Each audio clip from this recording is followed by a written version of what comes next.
Buddy, and welcome to Living Astrology. Grab your cup of coffee or tea, sit back and relax, and let's chat about what is happening up in the stars above. Happy Friday to everybody. We are going into a highly activated weekend, a weekend filled with conversation, perhaps, and very activated minds. So we're going to want to know, because it's the planet Mercury, what it is that we should be focusing our minds on, or how it is that we should be entertaining conversation. And yeah, for most people, I think this is going to be pretty good, right? I don't think it's a bad weekend at all. In fact, the contacts that Mercury is going to be making are not necessarily bad ones, but there's a few things that we're going to watch for, right? We're going to just watch for them. I hope everybody is doing well this morning. I see a couple of people checking in with us. Good morning, Marissa. Good morning, Tom. Good morning, Lexi and Debbie Hedden. It is great to see you all out there this morning.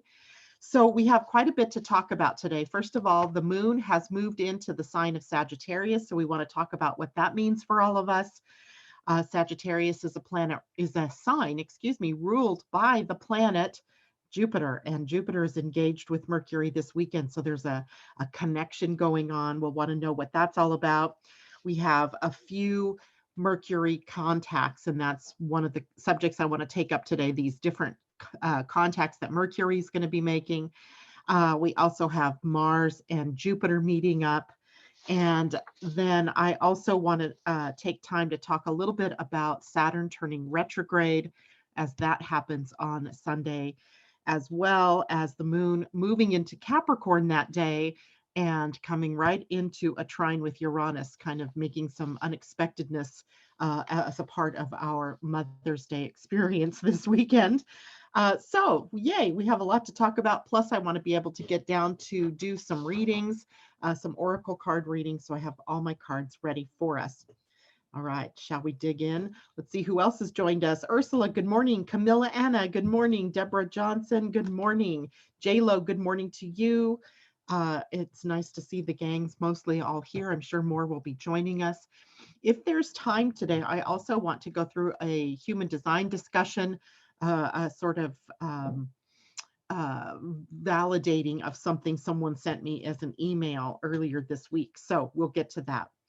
Okay, so first of all, let's go and talk about what it is that the moon has done. The moon in the middle of the night, overnight, moved into the sign of Sagittarius, out of that Scorpio intensity and depth, and into the more fiery energy, less water, more fire energy of Sagittarius. Now, Sagittarius, we talked about yesterday because of the connection to the galactic center and the fact that the nodes of the moon, specifically the south node of the moon, is transiting or will be transiting over that in July, August, over the galactic center. And then we talked about how that would seem to suggest that we are going to have to take a gut check on our reality, right? That we're going to have to look at our beliefs and our patterns in a quest for the larger T truths, letting go of both that conspiracy fear and that reality fear, and coming to something that's much bigger and much more unifying than these things that are going on the planet that seem to pull us in opposite directions. And that's going to be a pretty big chunk of time for us, right? Because the galactic center rules or takes up 2 degrees of span in the sky. And that means for an extended period of time, we may be looking at these things that we've believed, what truths that we've held as self-evident, and those belief systems that we adhere to that are no longer supported in the world as it is now.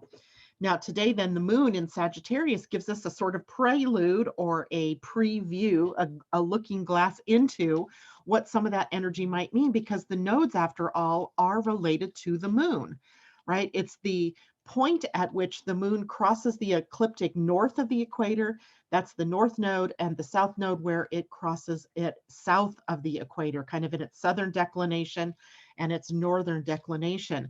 And I know that sounds all very astronomical, but it really is just simple. It's the moon having a wobble in its orbit around the Earth, and the Earth wobbling on its route around the sun creates this experience where we have the energy of the moon crossing in two different places. Those become the north and the south nodes. So when the moon now crossing into Sagittarius comes about, we have an opportunity to sort of look into perhaps what that galactic center transit of the south node might look like. And so it bears watching then in your own life. What kinds of things happen today, tomorrow, and early on Sunday in your personal life? What kind of patterns do you come up against? What kind of belief systems do you see that you've been holding on to, like sacred cows that need to be let go of? And what is your number one here? The quest for truth.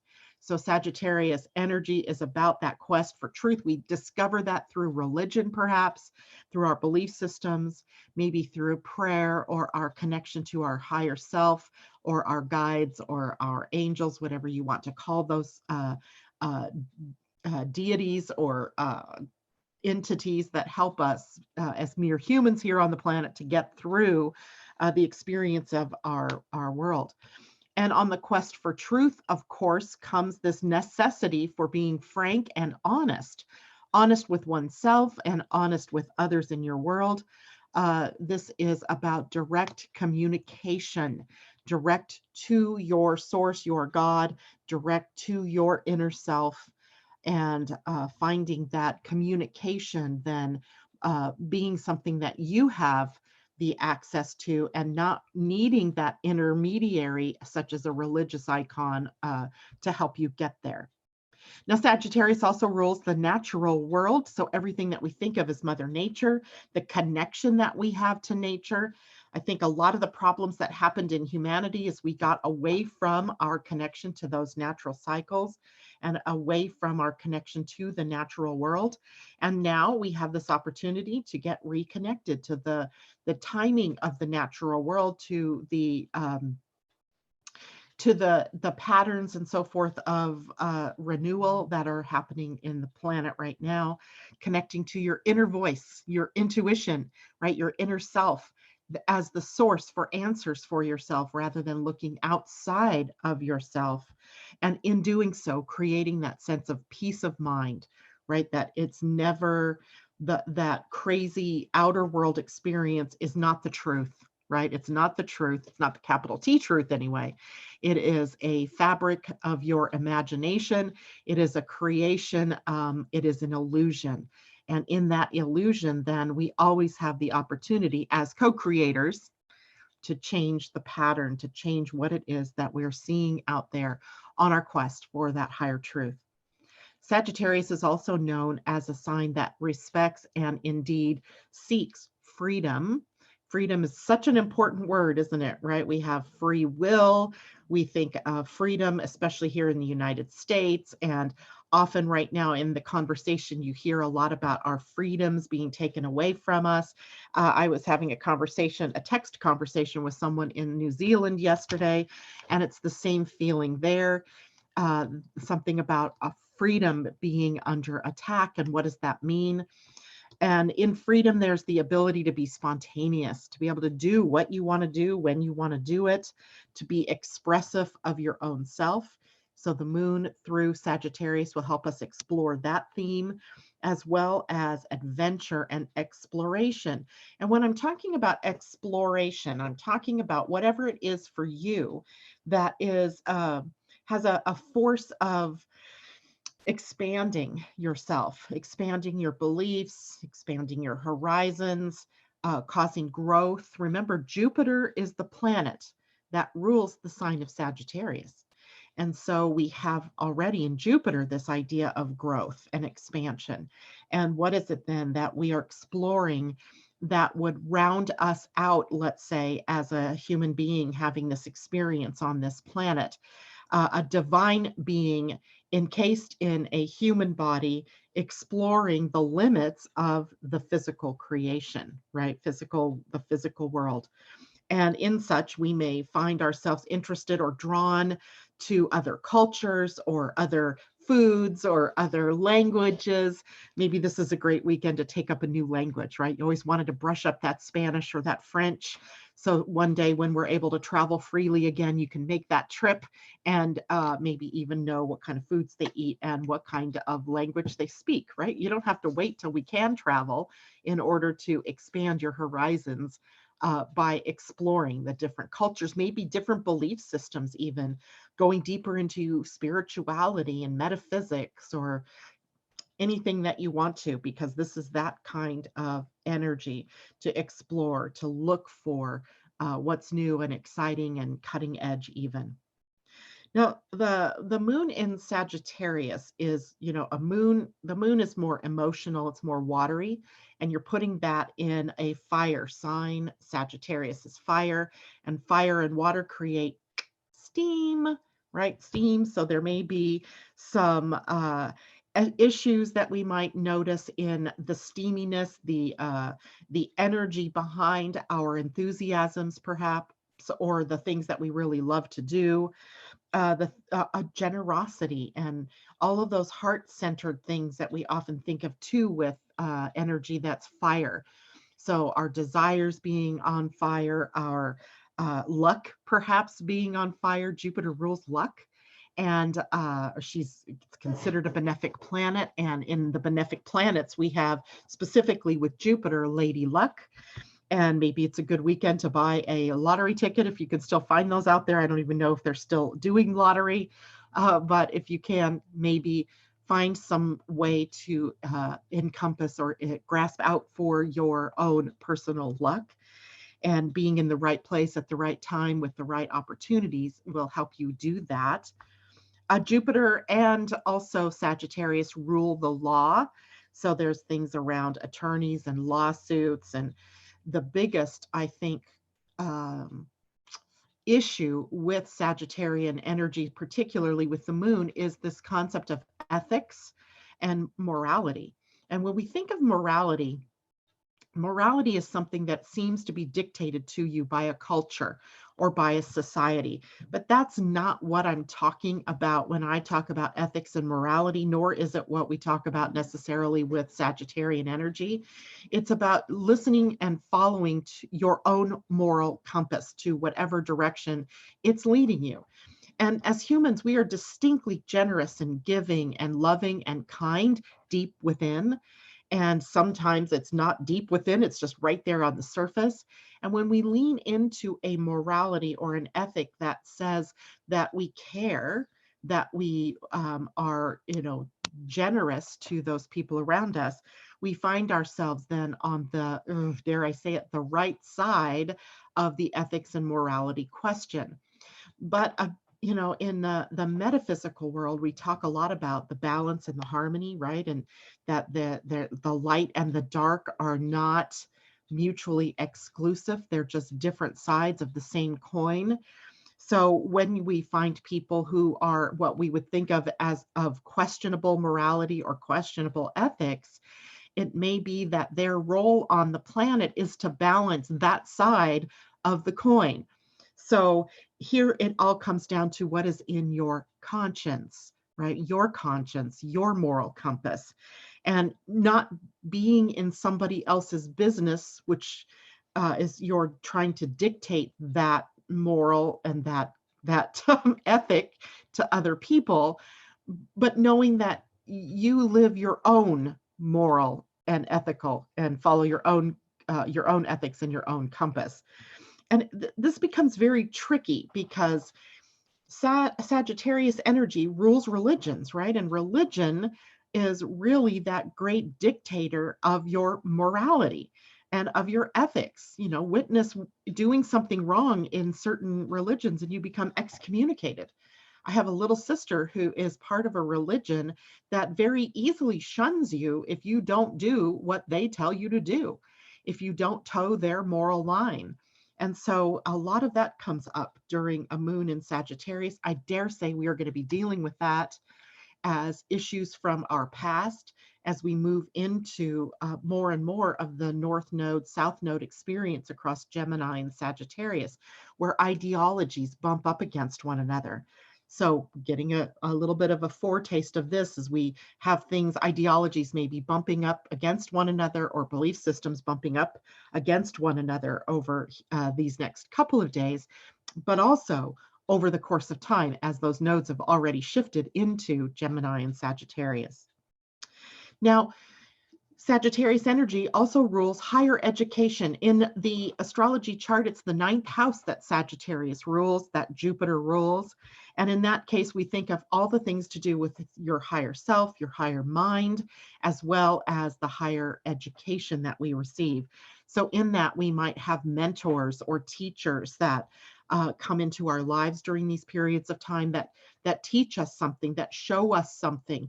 And it can either be by a negative picture that we get of what that person represents, or it can be the positive expression.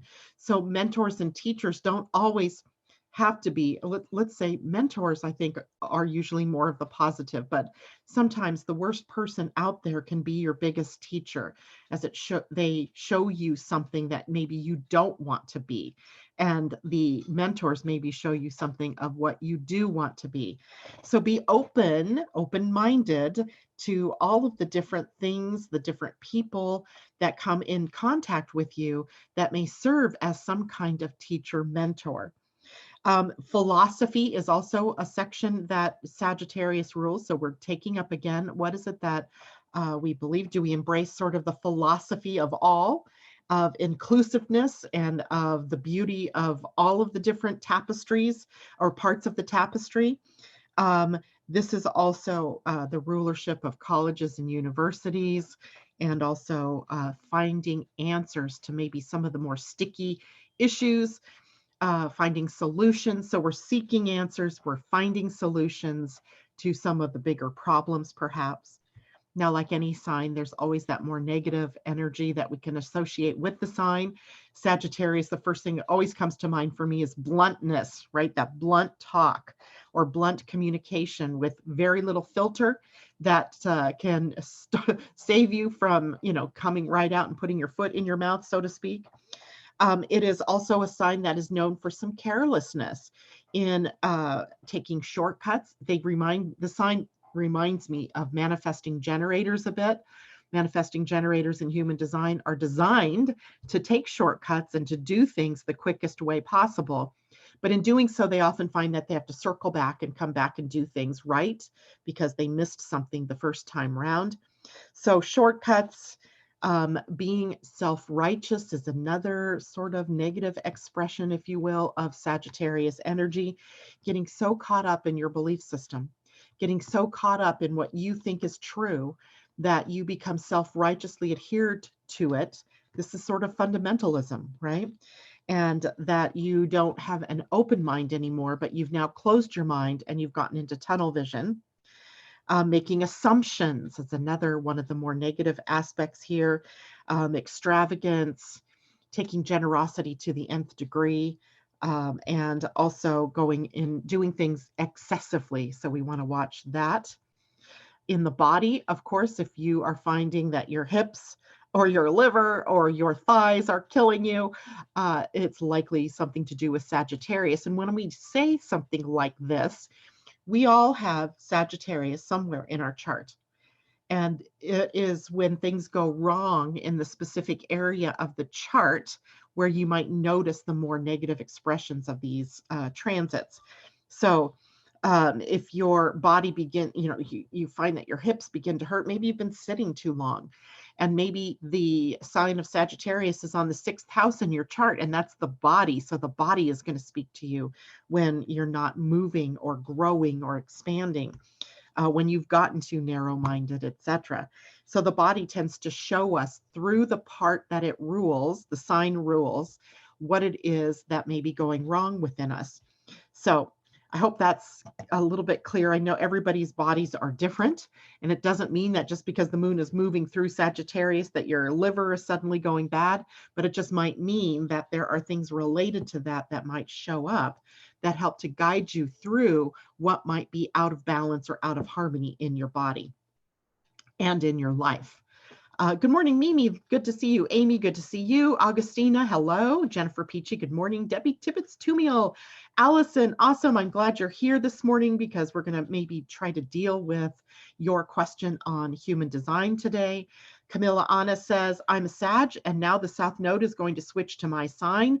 Does it mean more challenges for me? And that's a really good question, Camilla. And I would love to be able to just say out of hand, yes or no. But unfortunately, since I do not have your chart in front of me, I can't tell you exactly what that means, but I can tell you in general terms, it will be the South Node, the past that is moving through the sign of Sagittarius. So this will be a great opportunity for you to take a look deeper within you, to maybe upset the patterns that are repeating in your life, to be able to use the gifts and the talents in this cup of gifts and talents and talents and experiences that you've had in a new way, moving them out into the Gemini area of your chart. So that might be being curious or looking for new information, sharing more frequently.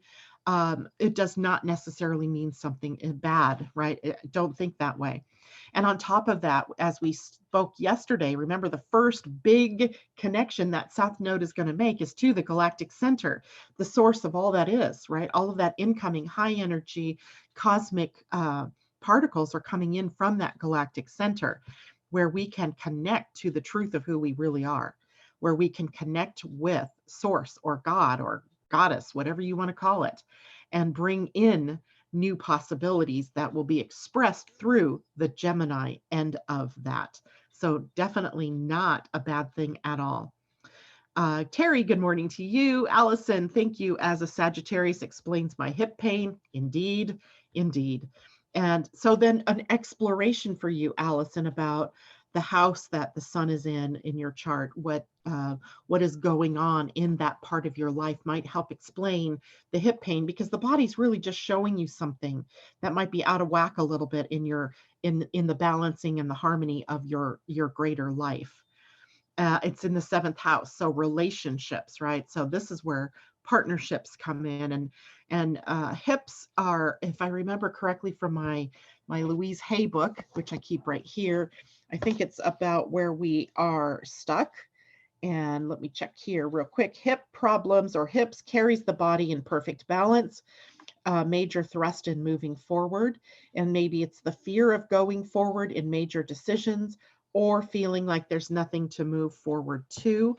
So in the 7th house, it might be a fear of not having that relationship or not being able to find the right person to partner with in this lifetime. So in that case, then the best partner is you, having your own relationship with you, and maybe finding yourself, when it's appropriate, getting more into the social sphere to be able to attract that relationship into your life, or that committed partnership, which is what the 7th house is really looking for.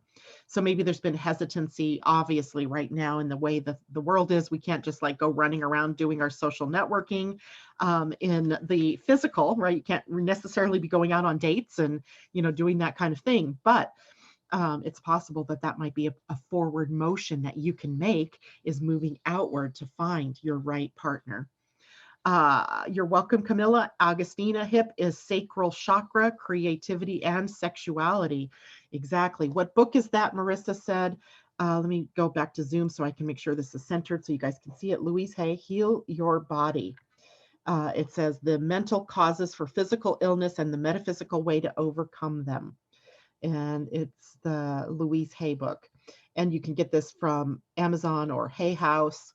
And what I really love about this book, because often you can point to, maybe it's not a part of the body that's causing problems. Maybe it's headaches or something. I mean, obviously that's the head or the brain or something going on in your head. But you can look to this book because it has this whole spinal thing here. And in the one column, you can look up the effects, right? So the very first one is headaches, nervousness, insomnia, head colds, high blood pressure, migraine headaches, nervous breakdowns, amnesia, chronic tiredness, and dizziness. And it's related to the 1C, the Atlas, right up here. And then you can see over here what areas: blood supply to the head, the pituitary gland, scalp, bones, the face, brain, blah, blah, blah. And you see here, it says 1C. It tells you what the vertebrae is that might be having some issues. Then you can look it up in the back pages and see what does 1C relate to. And 1C, oops, did I pass it? I did indeed. 1C is about fear, confusion, running from life, feeling not good enough, what will the neighbors say, and endless inner chatter. And then a new thought pattern is there as well, right? A new thought pattern. And that is, I am centered and calm and balanced. The universe approves of me. I trust my higher self. All is well. Now, because Allison was mentioning a hip problem, if I look further down here, and I'll find the hips are, well, here's the liver, fevers, low blood pressure, where would be hips, kidneys, sciatica, poor circulation to the legs, swollen ankles, cold feet. Okay, well, maybe. I was looking for exactly what I wanted, which was the hips. I don't see the hips being listed as poor circulation in the legs. Okay, so sciatica is also a part of the Sagittarius experience, by the way. So we'll look at that one. And that one happens to be the, hip bones. There we go. Hips, sacrum. Ooh, the sacrum. So let's look at the sacrum. And that is, what is that one? It's its own name. Sacrum is about loss of power and old stubborn anger. So then it says, I am the power and authority in my life. I release the past and claim my good now. So maybe that has something to do with it for you, Miss Allison. Loss of power and old stubborn anger that you need to be able to release and claim in the process your own power and authority. So this book is quite useful. I've used it many times in trying to discover the issues that are going on in my own self, right? Or with others even. Okay.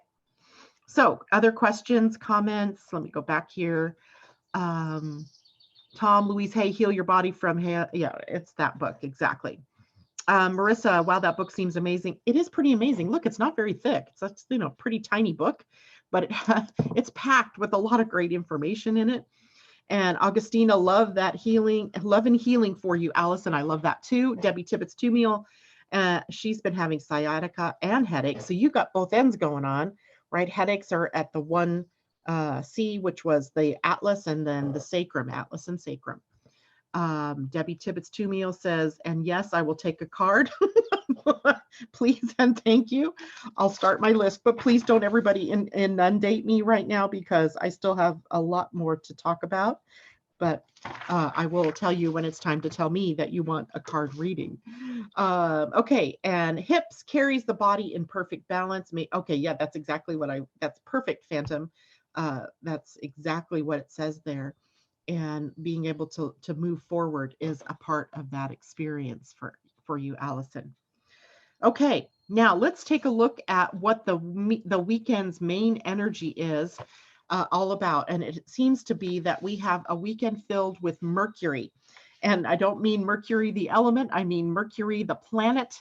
As I told you when we were looking at the energy of the first 2 weeks in May, that Mercury was center stage. So it was a lot of focus on what we think and on how we speak, our conversation, the words we use, and what our thoughts are focused upon. And here we go, right? We're going right into it with Mercury today in a semi-square to Chiron. A semi-square is a 45-degree relationship between the planets. So Mercury in a semi-square to Chiron would bring up some tensions, perhaps around healing.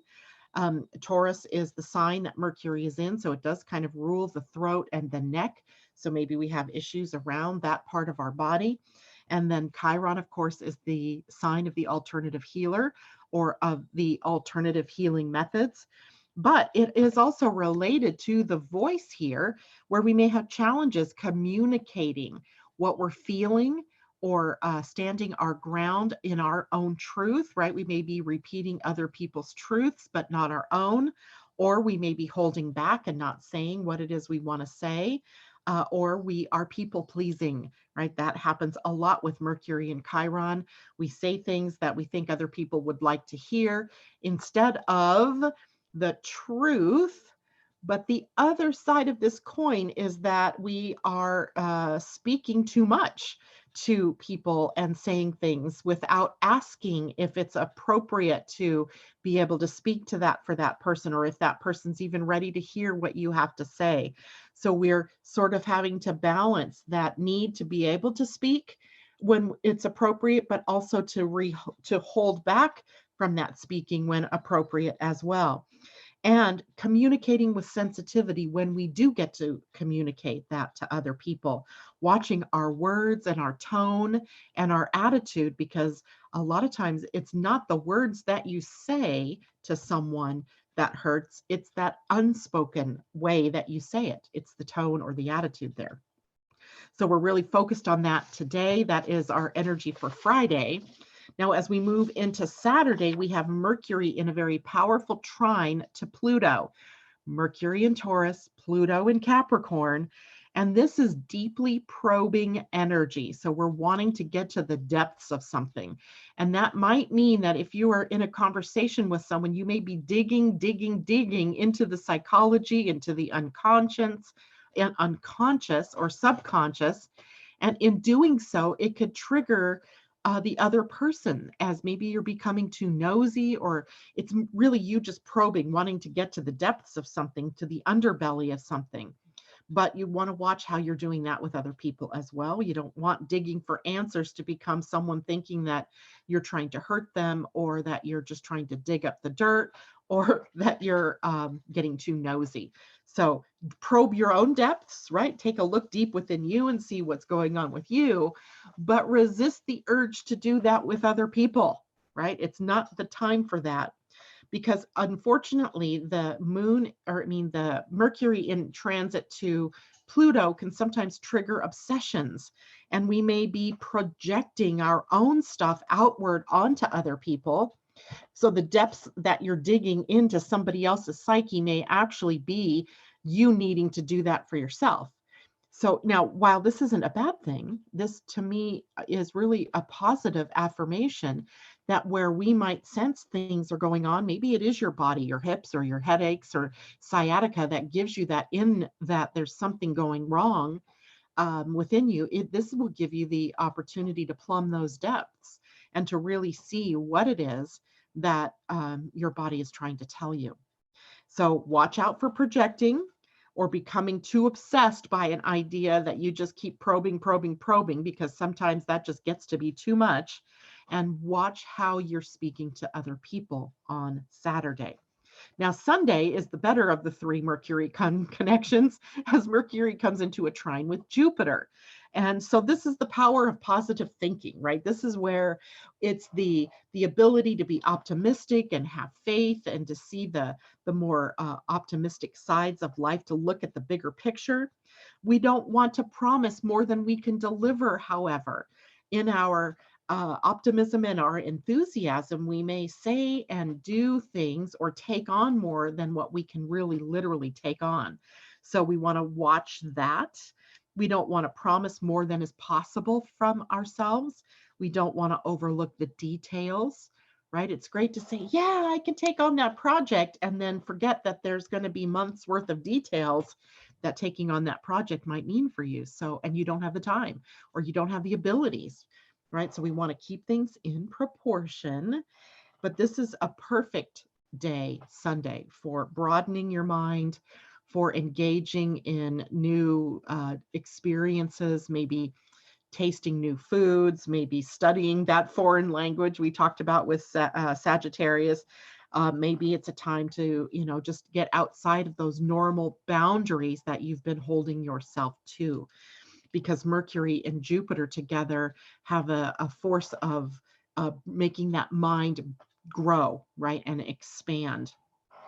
Now, that is on Sunday, right? So Mother's Day. So that should be a good day for conversation, and maybe taking the conversation into new territory, maybe something you don't normally talk to your family members or people in your home about. So good stuff there. Let's take a look over here, see what people are saying. Mimi, good book and helpful by Louise Hay. Looking at the lungs, virus, depression, grief, fear of taking in life. Interesting, right? We can look at all of that. Kamal says, good day. Amy, oh, how interesting. My 9th house is Gemini, and so is my best teacher mentor ever. Thank you, Amy.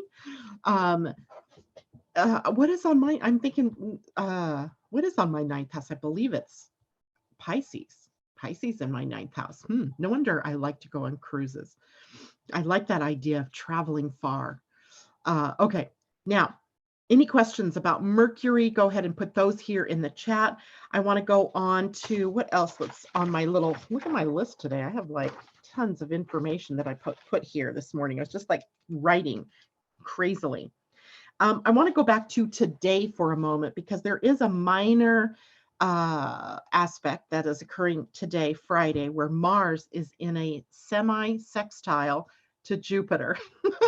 Semi-sextile. A sextile is a 60-degree angle or relationship, and that means that a semi, which would be the word half of a sextile is a 30-degree relationship. And often that brings up maybe the ability to tap into maybe some latent gifts or talents that you're holding on to that you didn't know you had.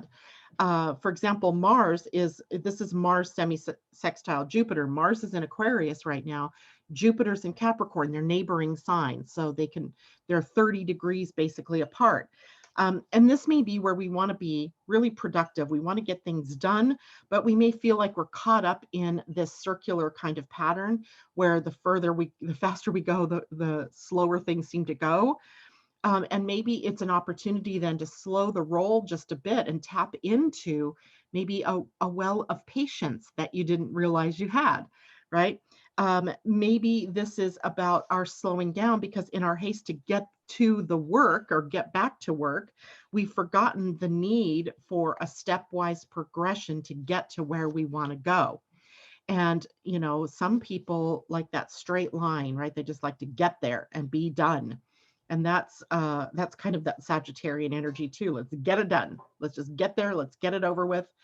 But there is some possibility here that in your haste to do that, to get back to work or to get back out in the world, that we overlook something obvious like who knows what, but something that could eventually be shown to be a step that we shouldn't have skipped, right? That's manifesting generator energy as well, where we skip a step and then we discover, eek, I shouldn't have done that. So we have to circle back around, pick up that step.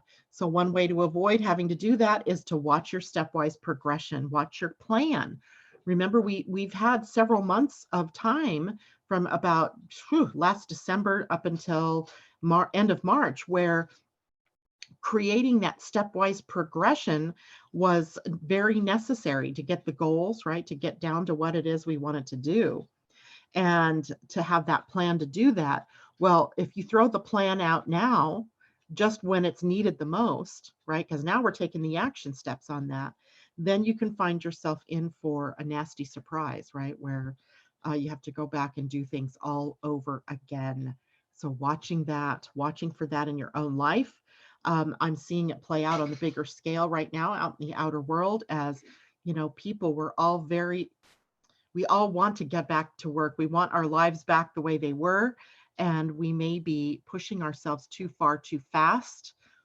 That remains to be seen, but I tell you, because we have such tricky energy coming up for the next 6 months, particularly from September through December, any missteps we take now, we're going to pay for in big ways when we get to those months. Now, personally, then, what is it in your life that you're trying to push ahead with without really paying attention to the plan or the stepwise progression that you set out for yourself? So go back to the plan, be patient, hold the line, and things will happen in their right way, in the right timing. So there's that. Now I want to, let's go back to one other thing. Mother's Day is the day that Saturn will turn retrograde, and he will retrograde, meaning just from our viewpoint here on this planet. If we were on the sun, it wouldn't look this way.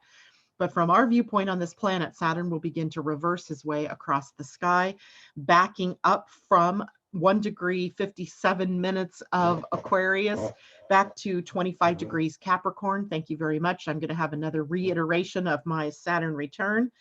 And some of you who are experiencing Saturn returns from Capricorn, late degrees of Capricorn, you're going to be in the same boat as me, having that Capricorn Saturn return come back around, just to make sure you're, doing what it is, that letting go of all the things that don't work and moving forward lighter and presumably in a more direct connection to you, right? So in a way that you're really claiming your authority.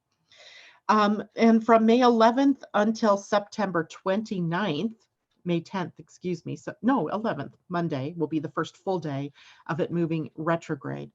We will be in that Saturn retrograde. Now, this can be a time, I'm of two minds, such a Gemini thing to say, when it comes to Saturn in retrograde. So classically, we say it is a time of limitation. There may be anxiety, there may be fear, especially around the things that we have or you have been working on, maybe even as a society, the things that we have been working on. So we might have these reversals that show up. And in my other mind, this is the time where we go inward, seeking the way to get through these tricky days from a more response-able position. And where we are in that process, claiming our own inner authority, working with our own inner guru, if you will, to solidify the truth for ourselves, for who we are and what it is that we want to do. Now, the process for other people may be that trigger to limitation and fear, especially if you're so inclined to live in that fear field. If you're someone who's constantly looking for these, fear-based energies and looking at them and feeling them, then this might be a horrible next couple of months, is that you're really seeing the effects of that in your inward self. But you can also change that focus it's just a choice, right? To see how we can build a new future, because remember, this is Saturn. He rules both time backwards and time now and time forward, right? Remember that Aquarius is looking down to the future, and that Capricorn is looking down at the past, but finding them both here in the now.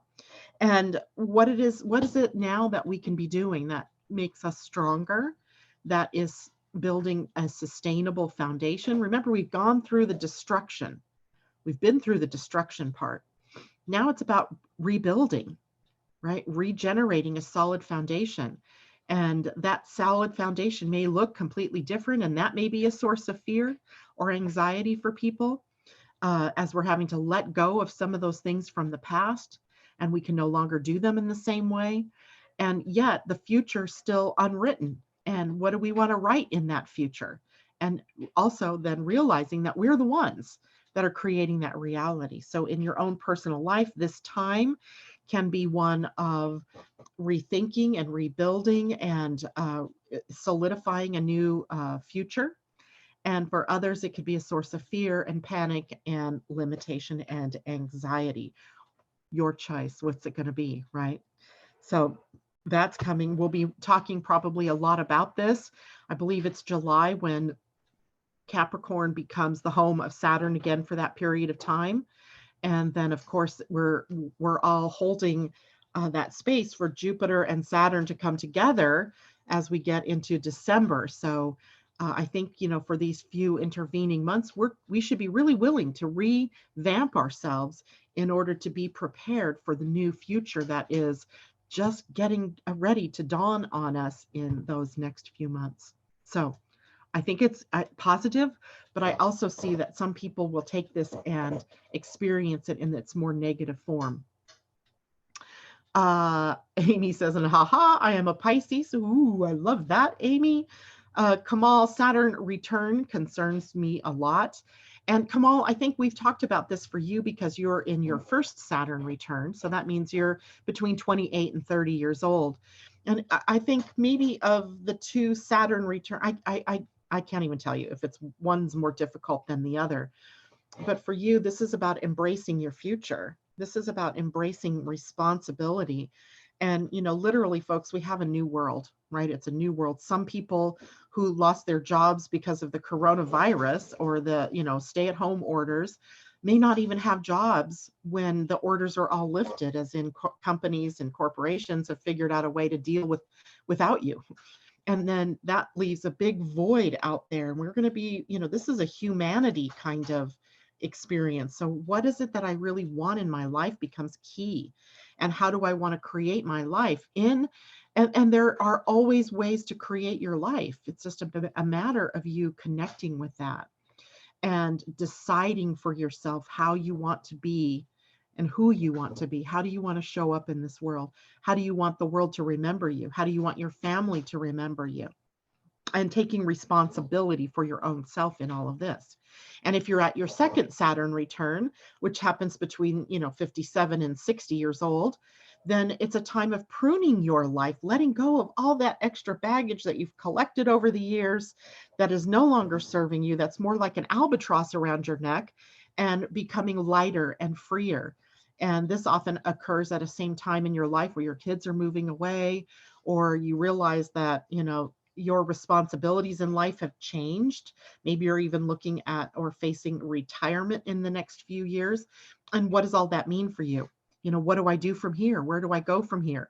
How do I want to show up now in the world in a different way, right? So Saturn returns are very tender times. They can be very depressive, or they can feel depressive. There's no reason to be depressed. It's just about going into those inner planes and doing some soul searching and some, dark night of the soul kind of energy is present during that time. But this too shall pass, and things will change for you based on what you choose to do with that energy. All right. So I hope that helps, Kamal. J-Lo, one good thing, at least in New York, they did implement a bonus for bosses that rehire the same employees. What a brilliant idea, right? What a brilliant idea that it creates a win-win, right? A win-win. Kamal, now that you are aware, do not be concerned, my friend. You can breathe and take it one step at a time. Indeed, indeed, indeed. That's perfect. Deborah Johnson, I release what no longer serves me. Right. That's exactly right. I can tell you all from having gone through this or going through this continually that there's a lot of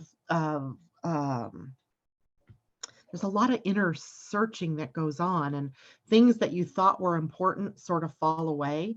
And then there's that feeling of grief almost that you get for watching it fall away, and maybe even from an observer's point of view, just standing back and wondering, like, where are my feelings about this, and why am I so willing to just let that go when it's been my life forever? So it's an interesting time, and we get through it, right? Everybody goes through these times. Marissa, it's weird. I feel like there is some push to make people do, but just from your home. Amount of emails I have in my inboxes seems to have doubled, but I want to slow down.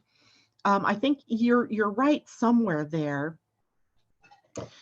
Marissa, because I found myself the other day irritated. Remember yesterday I told you guys to watch out for the unexpected anger that comes up.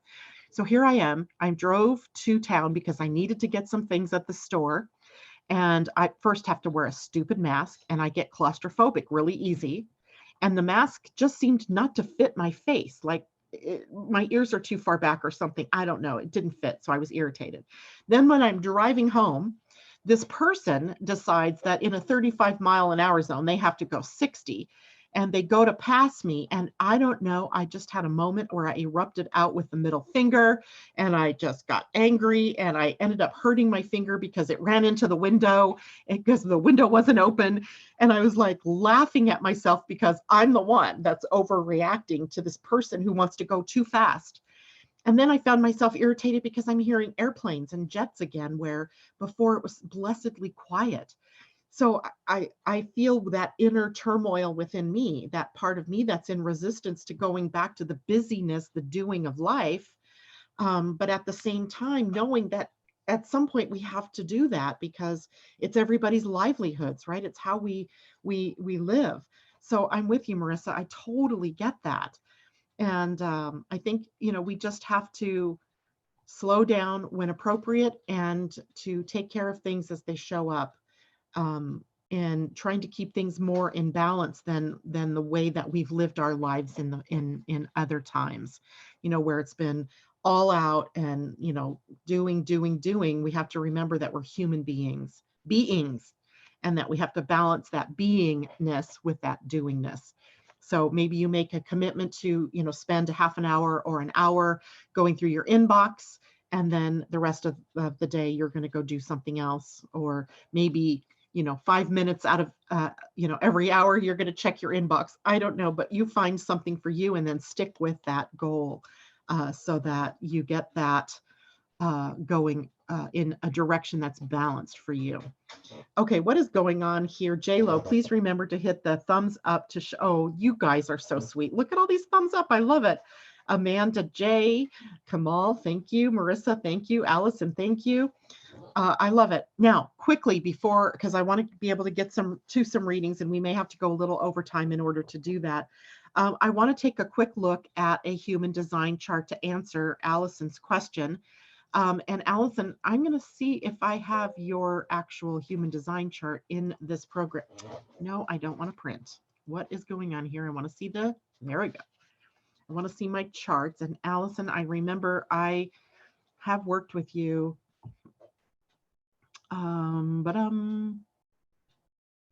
But it was probably before it was, dang it.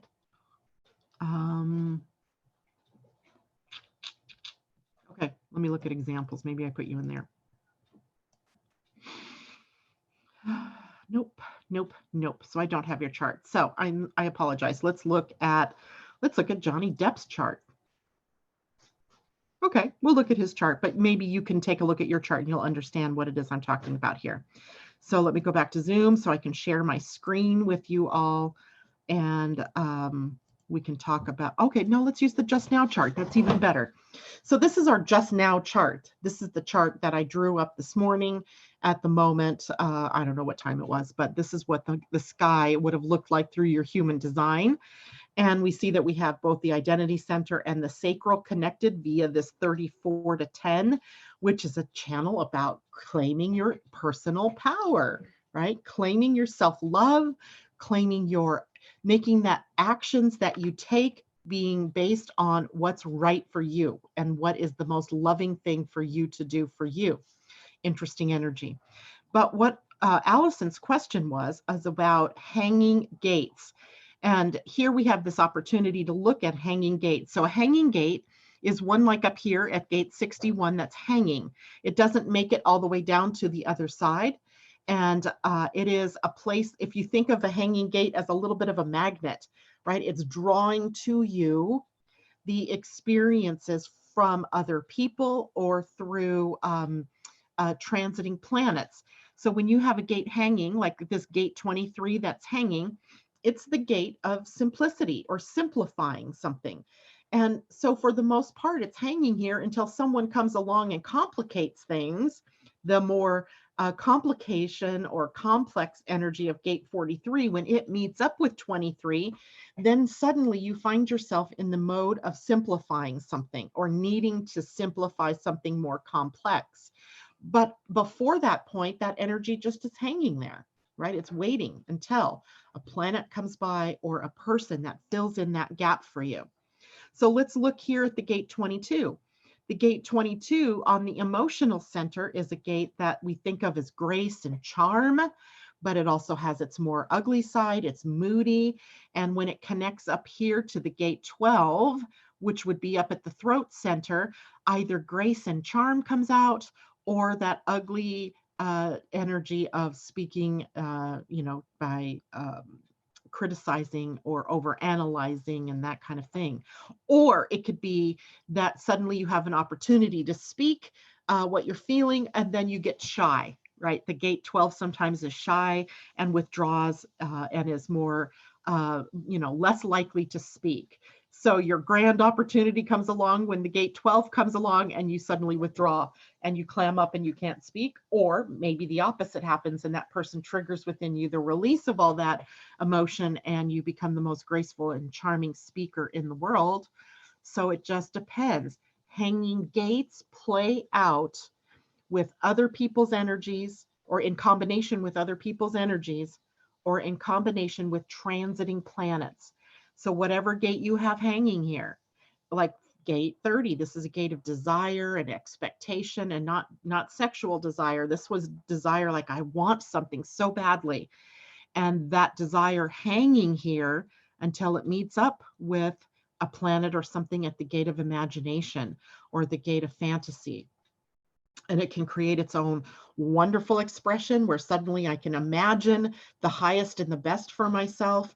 I can imagine in my mind's eye receiving exactly what it is I desire, or I fantasize about it through, the energy of someone else. So these gates are all tricky when they connect up and they create a channel. That whole channel then begins to be expressed. But as soon as that transit changes, or that transit moves away, or that person moves out of your influence, then that energy goes back to normal, back to its, behind the scenes sort of neutral energy expression. I hope that makes sense. Does everybody get that? Let me stop sharing for a second and we'll look and see. Does that help you understand that, Allison? I don't know if you're still with us live, but if not, let me know because we can certainly talk more about that. But this is that chart here of the moment. So this is energy that, like, especially the moon, that's going to move off of this gate 34 fairly soon in the next hour or so, and then change up the energy as the moon then moves into a different gate and completes your human design in a different way. This is why, for example, Debbie Hedden, and I think there's another one that's a reflector that listens to us in the morning, why the moon is so important to reflectors, because the energy that comes out for them is only available and changing through the planets or the people that come into their lives. So reflectors have to become masters of understanding when these connections are happening, because otherwise you can feel sort of bereft when those energies leave, right? When someone walks out of your life or that energy leaves the transit. So Deborah Johnson, so my 41 to 30, the gate is open, but in reverse. So you have gate 41, and now Mars is sitting at gate 30, connecting that up. So right now you may be finding it very powerful for you to really step back from your expectations around what you desire and to be able to be more of the observer and be open about how it comes to you, right? Just to say, okay, this is what I want, but I'm not attached to how that comes, when that comes, or even if that comes. You just become a little more open to the universe as the master creative energy, bringing you what it is that you desire. So the 4131 can be a very interesting channel that develops between other people as well, where people fantasize conversations they've had with you. This happens between me and my husband all the time. He says, and you said this, this, or this. And I'm like, I never said that, because I have that same setup as you do, right? Those fantasized conversations that never happened. But he would swear they happened. And I'm like, not in my real life did those things happen. So Debbie says the dark line runs up from 41 towards 30. Exactly. But right now you should have a transiting line, but you're looking at your birth chart, so you're not seeing it. But just knowing that the transiting Mars is sitting at the gate 30, that right now desires and being open to how to that creative energy that brings those things to you is all important. The South Node is also in my gate 30. So the South Node being the experience of your first 40 years. Now I see why this might be something that is coming up for you, Allison, because the gate 30 and its connection to desires means that there may be some desires from birth to 40 that didn't get fulfilled that you're holding on to, right? And it might be the promise of fulfillment of a marriage or a relationship, because didn't you say that was in your 7th house? And that desire to be a part of a relationship or to be in a business partnership, even all of that is very much something that didn't happen maybe in your first 40 years, or maybe it did happen in your first 40 years and then it seemed to just go away. And now what do your next 40 years look like? Because that's where the North Node is. And whatever whatever gate that the North Node is sitting at is the direction you're meant to move in, taking those experiences of your first 40 years and moving them toward the North Node at whatever gate that is in. Likely it's at gate 29, maybe. Gate 29 would be a gate of what do you say yes to? What are you committed to? So you have that. Michelle Good, it's great to see you. Everybody send a lot of love and caring energy out to Michelle as she, and I hope you don't mind me sharing this, just lost her grandmother, and she's in desperate need of all of us to just wrap our virtual hug around her and make sure she's getting lots of love and support from all of us, including the universe. Michelle, we love you. Okay, now, yes, 29, perfect, Allison. So now now your North Node is asking you to do a check of what it is that you said yes to. What are you willing to commit to? Because the gate 29 wants to say yes to everything, but that isn't appropriate either. It's a time to check in with yourself and say yes to the right things, the correct things. And that happens when you know your human design and you know your strategy based on your type and what your authority is, which is helping you make the best decisions for you. Otherwise, you may spend so much time saying yes to everything that you realize you're burning yourself out, or you're not feeling good about it because you're not saying yes to the correct things. You're just saying yes to everything. So I hope that helps. All right, everybody sending love to Michelle. I love it. I love it. Thank you, everybody. Now let's get down to some card reading. So as well as sending love and light to Michelle and her family, would you please start to tell me if you want a reading? I know I have Debbie Tibbetts Tumiel, and I'm going to take 3 more because we're already after 9. So the first 3 people after Debbie TT that say that will get their readings. Debbie, I'm feeling a need for the wisdom of the oracle for you. And that is the card I'm going to read while I'm waiting for the next people to step up and say they want a reading.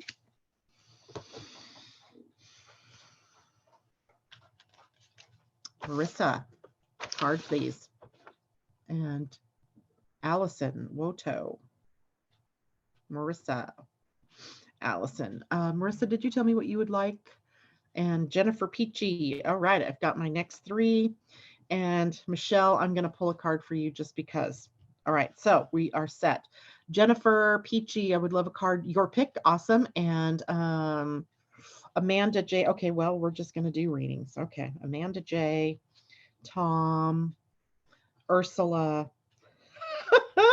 So it's an hour and a half show today. I would love that. J-Lo, animal card. J-Lo, thank you for requesting a card for yourself today. I love that. And a dragon for the collective, Deb Johnson says. We'll see if we have time for that. And okay, Ursula, I get to choose. Jennifer, I get to pick. Tom, you didn't say, Tom, what you want. Amanda, your choices are dragon, goddess, animal, or wisdom of the oracle. And Michelle, I've got you down.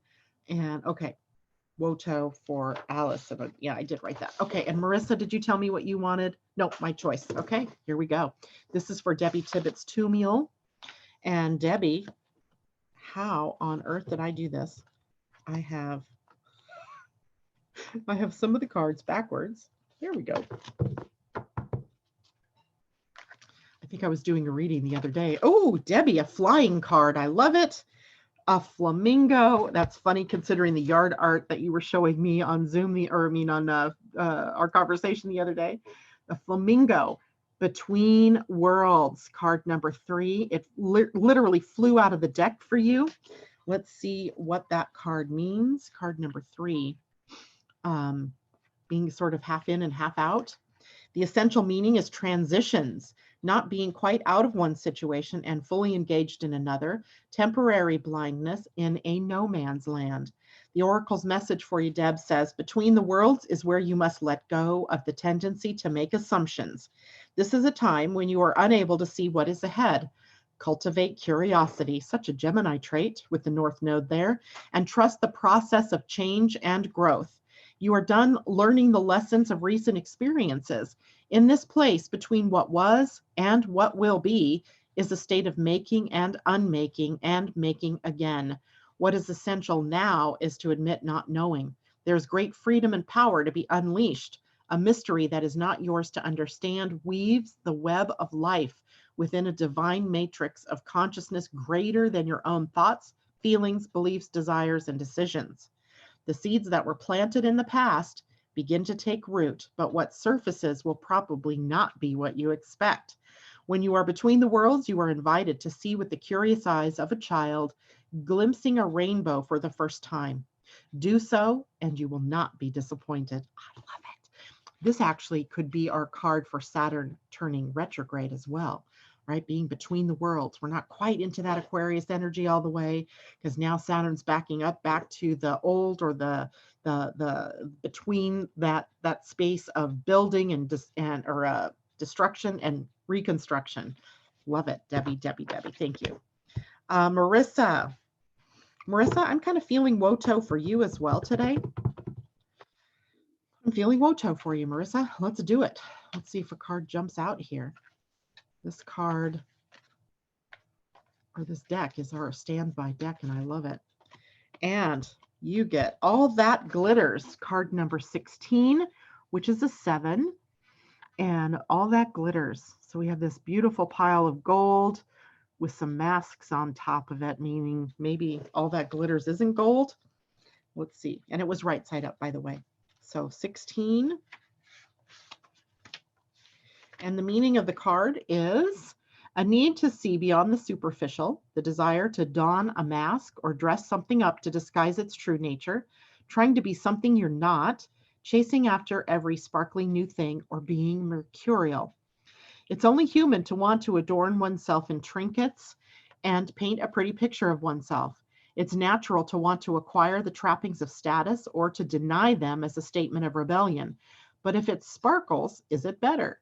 Whether it's a fast car, a big house, a title or position, the stamp of authority, or the sparkling of diamonds, these icons let you know something about a person, place, or thing. Or do they? The truth is that people seek to acquire things because of what they will do for them and how they symbolically will elevate them and make them more attractive. This card signals that it's time to see beyond the adornments and probe underneath the surface. Learn to recognize the masks people wear and the motives underlying them. Imagine that all the glitter is gone. Would you still desire the object or the person? I think we got this card last week too, and I find that fascinating. So remember, even though I'm pulling this card for Marissa or Debbie or Allison, that there's a meaning for everybody. So if you're even listening to this video via podcast or you're watching this later, these card readings, even though they may not be personalized to you, may have a deeper meaning for you, as we're all connected here via the collective. All right, Allison, this one is specific for you, but also, again, for all of us. Nope, that cannot be it. And I think that was a sleight of hand that I did, but it came out. So it was the All That Glitters card from Marissa, and I'm pulling an extra one, Go the Distance. So we have 2 cards for you, Allison. The All That Glitters card over here, that was the same for Marissa. That was card 16, and then added to that a sort of enhancement that says Go the Distance, card 47, which is an 11 and speaks to enlightenment or shining the light on something. So rather than reading the All That Glitters again, I'll just reiterate what the essential meanings are, and then I will read the Go the Distance. I hope that's okay. So I don't sit here and repeat myself in the interest of time. So 16, again, the essential meaning was a need to see beyond the superficial, the desire to don a mask or dress something up to disguise its true nature, trying to be something you're not, chasing after every sparkly new thing and being mercurial. And guess what? I just got a message while I was doing that to read the relationship message to you, because this deck has things separated into the oracle's message, a relationship message, and then as well a prosperity message. And I wanted to read the relationship message to you. Okay, sometimes we try to become something we're not to impress others. We embellish a story a bit, adding some dramatic elements to make us more appealing. The real person becomes hidden behind the sparkle and the shine. Then there are times when we don't see the true value of someone else because he or she may not have the glitz and glamour that seems so desirable. Now is the time to look past the surface, beyond the mask, to the essence of a person. Who that person is, not what he or she has or can give you, is important. See beyond the glitter and look for the inner glow. Use the eyes in your heart. Let go of artifice and let what is authentic shine. Nice. Now I'll read the card 47 for you, which says, go the distance. It's our cheetah. Remember the cheetah who's running a race. He's got the checkered flag, so he's almost at the end of the race. And it says, endurance, strength, the long haul. And this message says, to bring your dream to life, you must think long term and pay no attention to the fluctuations in the current of your experience. Joy and disappointment commingle with opportunities, so there is no need to fear the occasional obstacle. Life is not a sprint. This card is a reminder that you have endurance, strength, and fortitude to carry you all the way. Remain true to yourself. Your authenticity alone will keep you in alignment with the energy of miracles. What is yours will never be withheld from you. Remember that. All right, Allison. All right, Jennifer Peachy. I'm feeling goddess for you, or animal. Let's do goddess and see what that has to do for you. Now, remember, in the goddess cards, we have two ways that she shows up. Right side up, it is a empowerment message, blah, blah. And upside down, upside down is an alignment message for you. So we'll see what goddess graces us here. And we get Parvati, Parvati, I'm not even sure if I'm saying that right, Parvati, and she is about devotion. So she's the goddess of devotion. She is card number 41, so a 5, right? Let's see what Parvati has to say to you. And she was right side up, so she is an empowerment message. And 41. There is a universal law. Nope, that's the wrong one. Sorry. True commitment comes from wholehearted living in body, mind, and spirit. When the Hindu goddess Parvati rises up to greet you, she is acknowledging you for your sincere devotion to personal growth. With the world in so much turmoil, it's not easy to devote yourself to higher knowledge and a strong faith. But if you are to serve others by being a bearer of love, compassion, and light, you must recommit yourself every day, as unwavering in your devotion as Parvati was to Shiva and her goal of bringing peace to the world. Parvati asks that you find silence and daily meditation to contemplate your devotion, as well as your commitment to all of life and to making the world a better place. The great goddess is present when you renew your devotion and make that relationship primary above all else. Then, in all areas of your life, your every choice will be in alignment and in service to this truth. When the goddess Parvati comes to visit, it is a beautiful sign that you are on the right track. Love that, right? Parvati. I'm not sure how to say that exactly. Devotion. All right, Jennifer, I think that's a great message. And Michelle, this is for you, Michelle Good. I'm thinking you need a goddess as well. Yes. Yes, goddess. I was thinking dragon for a moment, but it wasn't happening. So Michelle, this is for you. Oh, and we have a duo. They dropped here. Death and Magic, Morgan was the first one that pulled out. She is number 37, which is a 10, which represents a new beginning. And then we have number 35, which is an 8, and she is the goddess Metis. She represents wisdom. So death and magic and wisdom. Okay, 37. Here we go. And they were both right side up, so it is an empowerment message. Consider your life a magical gift and your experience of it a beautiful opportunity to leave the world a better place. You give that gift back when death comes and ends your time on this plane. Experiences, relationships, projects, and even long-cherished dreams are all subject to the natural laws of death and the magic of the Celtic goddess Morrigan. Now is the time for you to let certain parts of your life die and recognize this process as something to celebrate as well as to mourn. Let go with love and gratitude. Leave your fears behind. For in death there is great magic, as nothing can ever be truly destroyed. From the ashes of the old, a new life and new dreams will come to be. Face this time of dying and death with love and courage. Be willing to be empty. Soon, the goddess Morrigan will fill you up with magic, and a new world will be born for you. This is her gift for you when you surrender your resistance and allow things to be as they are. I can't make this stuff up. I just can't. That's a perfect message, I think, for you. Now let's see what the goddess Metis has to say next. And that one is card number 35. And she is also right side up. Experience woven together with knowledge creates a beautiful thing, wisdom. Its parts are intertwined like a finely made rope that is so strong it can't be cut. Wisdom once earned becomes an essential part of you. Right now, the Greek goddess of wisdom, Metis, says you know exactly what to do in your current circumstances. The real question is, do you have the courage and commitment to make a wise choice? Your answer is not to hide. You are being invited to look within rather than without. Take the wisdom you already have and apply it to your question.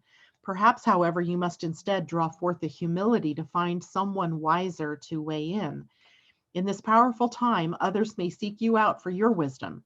This is also an auspicious period when new relationships are founded on deep truths shared with others.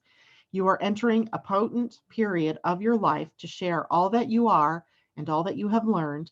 Extraordinary things are possible when the goddess Metis reminds you of your wisdom and the need to express it. A great follow-up to the card of death and magic. Okay, so that was for you, Michelle. Next is Amanda J. And Amanda, I got to go back. I can't remember if you asked me to choose. I think you did. And okay. I know. Okay, so I'm just going to pull Amanda a dragon card. The dragons want to come out and play too. So Amanda J. Are you new with us, Amanda? I'm not sure. I don't necessarily recognize the name. And if you are, well, welcome. And we love having you join us here. And your dragon is Earth and Fire Dragon. Works with you to clear the fifth dimensional ley lines. And it is time for service. When you give, you receive. So here's your dragon. And here we go. Here's your dragon, Earth and Fire Dragon. Gotta love the dragons. They're so wonderfully profound in our lives. So Earth and Fire Dragon is on what page?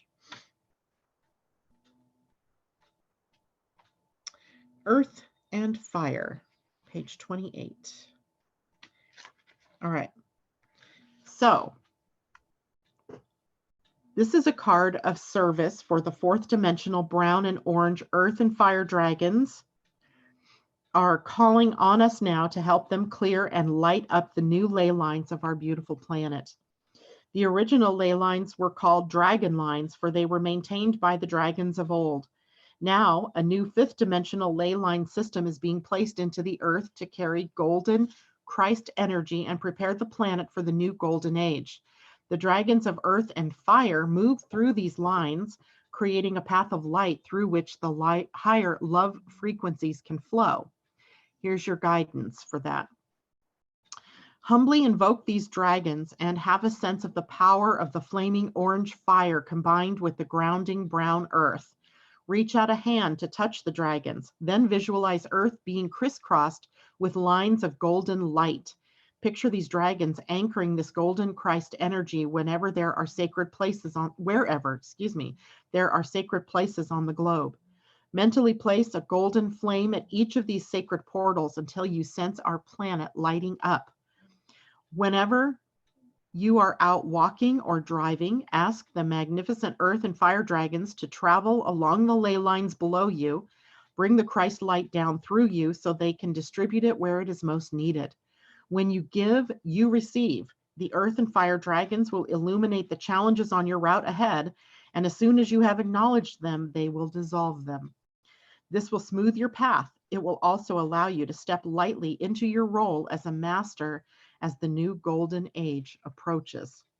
Whoa, that is a very powerful card for you, Miss Amanda. Tom, I am going to pull you an animal card, Tom. And let's see what spirit animal is taking you on your path this weekend. Amanda, I just can't help but thinking that that card is really setting you on a path, maybe a very necessary one. Tom, you get Scarab Beetle Spirit, and I don't believe we've had this card before, Tom. Scarab Beetle Spirit, magic works through you. And this is card number 52, which is a 7. The Scarab Beetle. Look at all the artwork on the back of this beetle. It's beautiful. Okay, let's see what this is.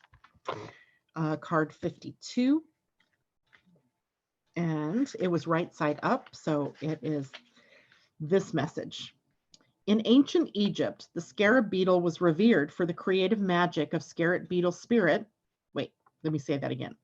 In ancient Egypt, the scarab beetle was revered for the creative magic of scarab beetle spirit, reminds us that we can bring forth something extraordinary, seemingly out of thin air. Whenever you let your creativity flow through you, scarab beetle spirit reminds you that spirit has given you the gift of infinite potential. You have an ally as you fashion something new or repurpose the old. For spirit co-creates with you, channeling energy through you so that you feel replenished and vitalized as you make magic with what is at hand. Now is a time for great optimism, for you can accomplish anything you desire and your creative endeavors will come to fruition. Miracles, opportunities, abundance, and love will seemingly appear out of nowhere as you allow spirit to work through you and magically manifest what you need. I'm sorry for chuckling, Tom, but all I could say was scarab beetle spirit, and I kept wanting to say Beetlejuice, Beetlejuice, Beetlejuice. Scarab beetle, magic works through you. All right, that's a pretty cool card too. I like that. Ursula, I gotta go back and check, Ursula, because I don't remember what you said, what kind of card you might want. Amanda J says, wow. Oh, okay, I get it. Thanks, Amanda. Thanks for letting me know that. Bye, Allison. Have a happy Mother's Day. And Michelle says the cards were perfect. Okay, I'm going back to find Ursula. Did you have a choice of card that you wanted, my friend? I get to choose which deck. Okay, so Ursula, I'm feeling dragons for you. I'm feeling the dragons, the dragon energy. I have my dragon. Oh, they're over there on the other dresser. I keep my dragons in my room, the golden red dragons. Okay, Ursula. Ooh. Royal blue and gold dragon strengthens you to stand in your power with wisdom. Awaken to your own majesty. Wear your cloak of power with pride. Awesome. Okay, let's see. I don't think we've had this dragon yet either. So royal blue and gold dragon. Isn't that a beauty? Right? Well, let's see what this says for you. What dimension this dragon comes out of. Royal blue and gold, 70. Okay, so royal blue and gold are the colors of majesty, dignity, and illumined achievement. Royal blue and gold dragons carry these qualities and prompt us to stand in our magnificence and true power. These fifth dimensional dragons come to us when they see royal blue and gold in our aura, indicating that we hold wisdom with power in perfect balance, which has been earned from our connections with the golden era of Atlantis. We have been incarnate or in spirit at that time, but we were living or serving on a higher path. The dragons will swirl around us, reminding us who we truly are and breathing light into our energy fields to reawaken our ancient gifts and talents so that we can utilize them once more in service. They will re-energize our cloak of power and wisdom so that we can wear it with pride. Here's your guidance, Ursula. A royal blue and a gold dragon is lighting up the gifts and talents you carry in your aura. It is breathing courage, support, and dignity into you so that you can wear your cloak of power and wisdom with pride. Most important of all, it is awakening you to who you truly are. It is enabling you to radiate your special light. This dragon is always with you. It holds your sword of truth, so Archangel Michael can enable you to speak and act with truth and honor at all times. It roars at those who try to diminish you and befriends those who empower you. You have all the support you need to teach divine majesty by example. That's a powerful one. Powerful card for you, Ursula. J-Lo, you be next. And J-Lo, you requested an animal card. Let's see what kind of an animal we pull here. And then Deb Johnson, a dragon. Okay, this one is for J-Lo. Ooh, eagle. Eagle spirit. Spirit has your back. Card number 23. Look at that, the bald eagle. It came out upside down, so it's in protection. So eagle. Let's take a look at what that means for you. Must find right book. Here we go. And the eagle was card 23, which is a 5. And it says, if you are walking awkwardly and feeling embarrassed, Eagle Spirit is here to tell you that that is only because right now you are meant to fly. Soar over the troubles that have you feeling scared and alone. See the big picture, yet retain your eagle eye for the details that help you claim your wisdom and courage. Or perhaps you are making yourself small for the sake of getting others to accept you. Now is not the time to be vulnerable and dependent, for you have the wings to fly on your own, and you need to do that at this time. There is no need to huddle in a shelter or even to seek out a flock to support you, for Eagle Spirit says you have tremendous wisdom and courage within. Let it arise so that you might soar proudly with the angels, serving as the wind beneath your wings. From these heights, you can make the best and most powerful choices for the highest good of all. Perfect, perfect, perfect. And then Deb Johnson, a dragon card. I believe, Deb, did you say you wanted a dragon card for the collective? Or, well, it doesn't really matter, does it, right? It's going to be for the best of everybody. So let's just draw a dragon card that best represents Deb Johnson's connection to the collective. So we're all involved. And that comes out as the Emerald Dragon, bringing healing and cosmic abundance. Good fortune is coming. Let your thoughts support your divine perfection. Align with your fifth dimensional blueprint. Oh my gosh, this is a fabulous card, Deb, for both you and all of us. The Emerald Dragon. Look at that, in a field of beautiful flowers. Let's see what this card is all about. The Emerald Dragon. Got to find him first here. Emerald Dragon is likely a fifth dimensional dragon. We'll see. Emerald dragons are wise healers who prepare us to align with our true fifth dimensional blueprint. They work with the mighty Archangel Raphael, the Emerald Angel in charge of the development of the third eye. They clear our emotional body to leave us free to love, forgive, and open our hearts. These magnificent dragons also retune our mental body so that our thoughts support our divine perfection, perfect in a Mercury heavy weekend. This allows Archangel Raphael to pour emerald light through our spiritual body so that our physical body aligns with all we can be. They also open us up to cosmic abundance. Working with Archangel Raphael, they link us through our third eye to Jupiter and its ascended aspect, Jumbe. This is the planet of good fortune and beneficial rewards. The blessings that fall upon us may be financial, but not necessarily, and they are always fortuitous for our ascension pathway. Here's your guidance. Receiving this card invites you to fill your aura with emerald light so that the emerald dragons can enter your energy fields easily and consume all that no longer serves you. Breathe gently in and out of your third eye so that the emerald dragons can touch and open it. They will start to pull back your veils of illusion. This card indicates you are ready to receive healing, love, and a cornucopia of wonderful things. So relax at a deep core level and invite these magnificent dragons to bring good fortune into your life. Remember to be grateful for all the good that comes your way. I love it. That's a perfect card to end our week with, a perfect card to go into this weekend with, a perfect card for me to end our time together here today. Just checking to make sure there's nothing else going on here. I just think it's a great card. Wow, that is perfect. And oddly, my birthday was the 23rd of April, same day as Debbie Tippett's Tumiel. Happy birthday to you. And J-Lo says, OMG, I've been seeing green in so many shades everywhere. It's just wonderful. These cards are just wonderful. So to everybody, have a wonderful weekend. Take care. Love one another. I will see you on Monday morning. Take care and bye for now.